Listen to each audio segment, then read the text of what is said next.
Hello everybody, it's Kabuto. Welcome back to another video. Today I'm going to be showing you guys my Apex Legends settings. I'm going to be showing you everything from my resolution to my Nvidia settings to my config to my launch options, absolutely everything. I'm going to explain to you why I use the things that I do. Firstly, I just want to say thank you so much for the support on this channel. Secondly, I would love to apologize for the lack of uploads. Recently started my final year of uni and I do a very intensive course of computer science, so I find myself very busy. But whenever I get free time, I'm going to be uploading videos to this channel, so thank you for being patient. If there's any kind of videos you want to see, feel free to leave a comment on this video. And if you would love to join my community, please feel free to join my Discord. It doesn't matter who you are, anything about you, like come join. It's a very welcoming place and there's lots of lovely people there. So I look forward to seeing you there. And without further ado, let's just get right into this. So firstly, let's talk about my hardware before we go into my settings. The mouse I use right now is the Vanto Gretza, or Gretza, something like that. So this mouse is a wireless mouse by Vanto. It uses the same shape as a final mouse and it's absolutely amazing. It's really lightweight, it has PTFE feet, really good battery life, and yeah, I absolutely love this mouse. When I'm not using this mouse, I'm either using the Razer Viper Mini, which is also a really good option, which is a similar shape and really lightweight. If I'm not using that, I'm going to be using the Zowie EC3C, which is an ergonomic mouse. So if you're wondering about my mousepad, this one is the UKAIM SkyPad 3.0 XL. It's a glass mousepad, and with PTFE feet, the glide is absolutely insane. This is one of the best mousepads you can buy. But like I said, when I'm not using this one, I usually use a cloth pad, which is the UKAIM Oni pad. I've made reviews of both of these mousepads. If you want to go see that, go check that out. And I will make a review of this mouse soon because I think it's something that a lot of people should look into. Now, as in terms of my actual sensitivity, I'm usually using 3200 DPI and 0.3 sensitivity in-game for Apex specifically. My keyboard is the RK61 with Gateron Blues by Motospeed. It's a budget 60% mechanical keyboard with really good switches, really good lighting, it works wireless and wired, and for as cheap as it is, I'm really happy with it. My monitor is an Alienware 25-inch 360Hz monitor, and it's insanely nice. It has G-Sync and everything. Quite expensive, but I definitely think it's worth it. And my PC specs, well, the stuff that matters at least, I have a 3070 Ti, and I have a 5800X, and I also have 32 gigabytes of RAM running at 3300 megahertz. So firstly, let's start off with my Nvidia settings. This also will include my resolution. So if you right click your desktop and go to the Nvidia control panel, and then on the left here, we go and change resolution, you're gonna hit customize. Now this box is grayed out because I have a capture card enabled, but if you don't have a capture card, you should be able to click this button. And it's gonna bring up a little UI like this, and then you can type in a custom resolution. So the one that I use mainly is 1440 by 1080. And if I'm not using that, I'm using 1728 by 1080. Both of these at 360 Hz. After you've put in the resolution that you want, you hit test, your screen's gonna go black a couple times, and then it will all be good to go. Next up, we're gonna go adjust image settings with preview, and I slide it over to performance, and then we go over to manage 3D settings. I leave the global settings to the stock ones that are set by using this slider. For Apex specifically, we go to program settings, and then we hit add, and we locate the R5 apex.exe file, which is wherever you installed your game. This is so that these settings only apply for Apex. I capped my frame rate because I would rather have 240 constant than 300 constant on a 360Hz monitor. When you get to like super high frame rates, as in like above 190 FPS, you start to encounter problems when you have desyncs with your monitor's refresh rate. In terms of FPS caps to use, you only want to use something that you can constantly get 100% of the time, and I would recommend either 60, 144, 190, 240, or 360. Now everything else here, I'm just going to scroll from the top slowly down just so you can see all the settings that I use, but everything is usually on the lowest setting or the performance setting. G-Sync basically will just synchronize the frames that are rendered by your graphics card to your monitor so that they come out at the same time as your refresh rate. And this just means that your gameplay is going to feel so much smoother and so much more responsive, especially on high frame rates. So definitely give this one a try. Other than this, we go to just desktop color settings, and I have digital vibrance on 100%. This is so huge to me because I find that Apex is so horrible in terms of colors. It's so washed out that this really, really helps. So I really recommend that one. Next up, we have my config. The link to my config and my launch options will be in the description. So my config just has a few settings. We have mouse wheel up bound to forward and jump. This is for tap strafing. We have mouse wheel down bound to jump, and that's why I have space bound to walk, because I use Autorun in my game, and I'll show you this when we go in game. Next, we have F9 to exec the Autoexec. That just does what it says it does. Whenever I press F9, it will reload these settings in case I change anything. F2 disconnects me from the server without closing the game. Next we have /, which is the question mark key bound to CL show pause. Next we have O bound to miles reboot and miles stop all. Now what this does is it resets the sound engine, and this is really useful when you have sound bugs. So like, do you know sometimes when you're in the dropship and it makes that really loud whirring sound? If you press O, it will fix that. Next we have FOV scale 1.55. I used to use 120 FOV and I think that it's better, but I switched to this because I started playing a lot of other FPS games and I wanted to have consistent settings. Next we have FPS Max Unlimited. Like I said, I cap my frame rate in Nvidia. You do not ever want to cap your frame rate through this, ever. Always use Unlimited, because if you put like 240 here or something like that, you're going to encounter so many performance issues. You want to use Unlimited and cap it through your graphics card. Next up we have some letterboxing settings. This is for 4:3 resolution. We press start, type in saved games, go respawn, apex, local, videoconfig.txt, and right here, default res, default height.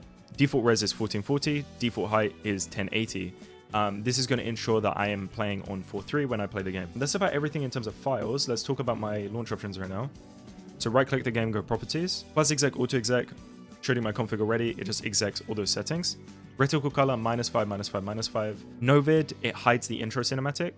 And then we have these matte letterbox settings here and building cube maps. This is also for 4:3 resolution. So let's start the game and I'll show you how to enable the 4:3 resolution because it's not as straightforward as you would think. So when you load up the game, what can happen sometimes is you'll either get a loading screen or you will get a black screen like this. And there's nothing to worry about. This is just what happens when you play on 4:3. You want to hit Alt, left Alt, and Enter at the same time. And what that will do is it'll make the game windowed. And now you'll be able to see the game. And you have this black bar at the bottom and you hit Alt, Enter again to go full screen. And now we will play 4:3 stretched without any black bars. The moment we load into this, we won't have black bars at the top and bottom of the screen.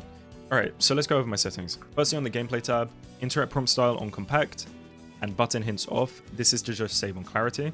Crosshair damage feedback on X. I find that this one is the best because you can kind of use it like a crosshair, and I will talk about that in a second. Damage numbers on stacking, I find that off, you're kind of just hurting yourself, and floating and float and both are just kind of useless. You want to have only the necessary information, which to me is stacking. Ping opacity faded.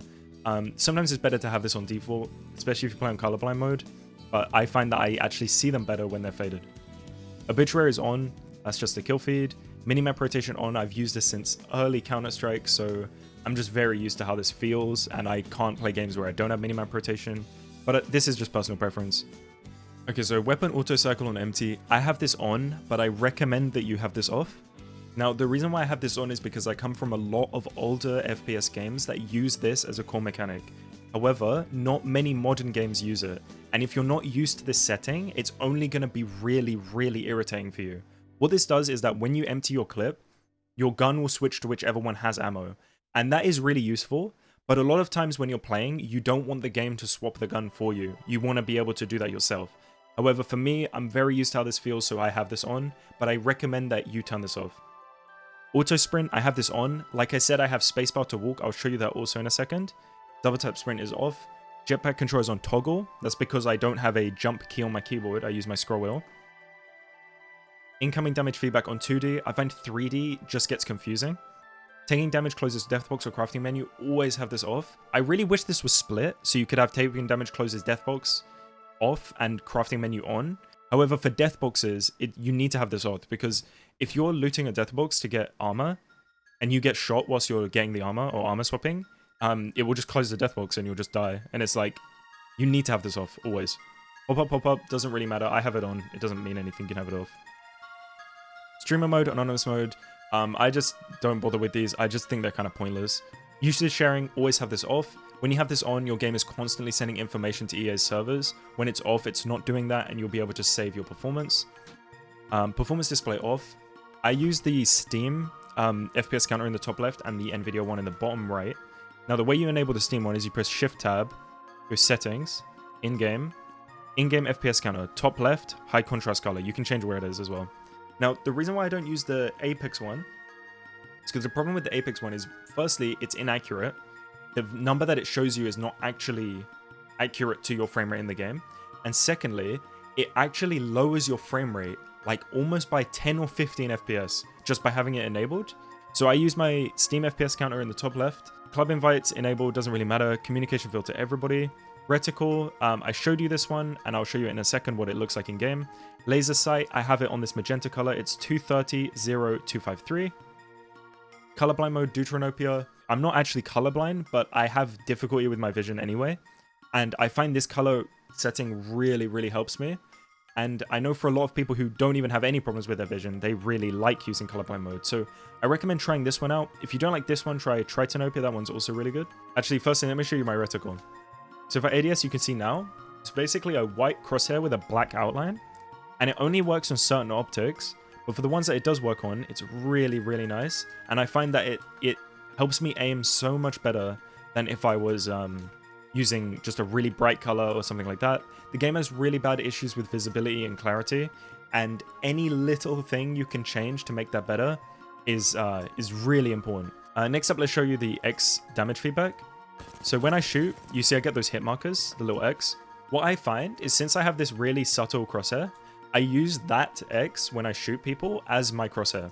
So when I'm tracking people, I'm using the X. That's the closest thing you'll be able to get to like an actual good crosshair. Like I said, whenever I hold W, I'm sprinting.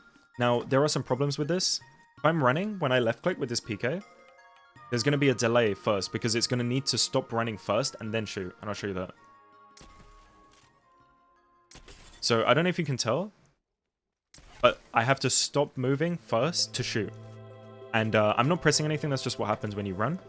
That's why a lot of people have Autorun disabled, because those little second differences can win you teamfights. Because I use spacebar to walk, whenever I'm running, if I just hold the spacebar, I just start walking like normal. So if there's ever a situation where I need to walk, or I'm using my peacekeeper or something like that, I just start walking with spacebar. And I'm able to use my peacekeeper completely normally. The moment I want to start running again, I let go of spacebar. And this means I don't have to constantly spam shift the entire game because I'm like trying to run. So typically with Valkyrie, when your jetpack controller is on hold, you'll hold space to fly. But because I use scroll wheel to jump and I don't have a jump key, what I do is when I scroll, it will toggle me flying. And when I scroll again, I will stop flying. So as you can see right now, I'm not pressing anything, but I am flying. If I scroll again, I'll stop. If I scroll again, I'll stop flying. This makes it really, really easy. And I actually prefer the way that this feels to normal holding space. Yeah, right now I'm using 400 DPI 3.6, but usually I use 3200 0.3. Mass acceleration off. ADS mouse sensitivity I use 1.0, and I don't have per optic. I find that when you start obsessing over stuff like that, you can never find the right values and you're just constantly changing stuff. WASD on normal. Sprint toggle zoom on left control. Like I said, I don't actually use sprint, so I use left control to switch the toggle zoom. Jump is on scroll wheel. Crouch toggle on hold. Crouch hold on left shift. It's good to have both of these because sometimes you need to toggle and you don't want to be holding constantly. You just want to press C. And other times you want to slide jump, and I'll use left shift for that. Okay, tactical ability is on middle mouse. Now, this is because I use Q to switch my weapons, but I'll show you that in a second. Yeah, so middle mouse is my Wraith Q. I press that, and I Q. And that is... I don't know if I can really recommend that for a lot of people, but I really like it. I'll show you why I use Q in a second. Ultimate ability Z, this is all default. Inventory tab, map on caps lock. Toggle fire mode is on N. This is all default. And then we have cycle weapon on Q. Because if you think about it, when you're fighting, if I want to switch right now to my Peacekeeper, I have to remember that my Peacekeeper is in the first slot, and I have to press 1. And if I forget that, or I haven't moved my inventory around or something like that, and I press 2 by accident, nothing's going to happen. Because I already have this gun out, right? If I have Q to cycle weapons, it doesn't matter. I can just hit Q, and it will always go to my next gun. So it's just one button. It's right next to my WASD. And it's amazing. I love this setting. I recommend trying to, even if you don't use Q specifically, you could even bind 1 to cycle weapons. That might be really good. Video, like I'm saying, 1440 by 1080 4.3. If I'm not using this one, I'm using 1610, 1680 by 1050, or 1728 by 1080. And if I'm using 16:9, I'm using 1080. But more often than not, I'm using this, 1440 by 1080 4.3. 110 FOV, 50% brightness. FOV ability scaling disabled, sprint view shake on minimal. Again, this is just for consistency. Now these are my graphic settings. VSync disabled, always disable that in every single game you play. Everything is on the lowest, except for texture streaming budget on very low, spot shadow detail on very high, and dynamic spot shadows on enabled. Like, if you look at Wraith right now, she has these shadows on her face, you know, and she actually looks like a human being. You look at Lifeline, she has shadows on her face. It's just these, like, minor shadows really make the game look nicer. And if I turn this off, I'll show you what this looks like. So most people have this disabled. Now, if I go to change character and you look at Wraith now, she has a very flat-looking face. And, I don't know, I just think the game looks like it has that much more life in it when I enable this stuff. So I have spot shadow detail on very high, dynamic spot shadows enabled, and it also just doesn't affect your frame rate. That's pretty much everything I have for my Apex settings. I really hope that you found this video useful. I've been requesting this video a lot, and I really hope that you enjoyed this. So let me know what kind of stuff you want to see in the future. Like I said, I'll make a review of this mouse. I'll also want to make a review of the Super Glides very soon. Please feel free to join my Discord. Follow me on Twitter for any updates as well as clips. And I look forward to seeing you in the next video. Goodbye.